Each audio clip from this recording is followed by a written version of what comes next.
కేరళలోని మలప్పురం జిల్లాకి చెందిన సయ్యద్ 4 నెలల క్రితం గుండెపోటుతో చనిపోయాడు.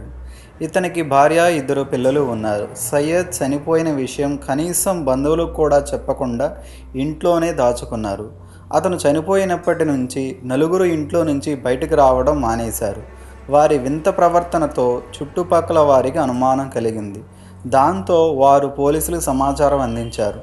పోలీసులు సయ్యద్ ఇంటికి వచ్చి చూసేసరికి అతని భార్య, పిల్లలు ఓ మంచం పక్కన కూర్చొని ప్రార్థనలు చేస్తూ కనిపించారు.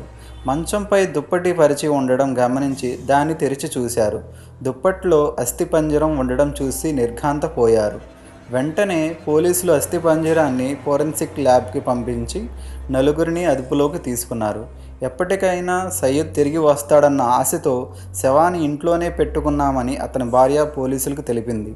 దాంతో వారికి కౌన్సిలింగ్ ఇప్పించి కేసు దర్యాప్తుకు పూర్తయ్యేదాకా బంధువుల ఇంట్లో ఉండాలని ఆదేశించారు.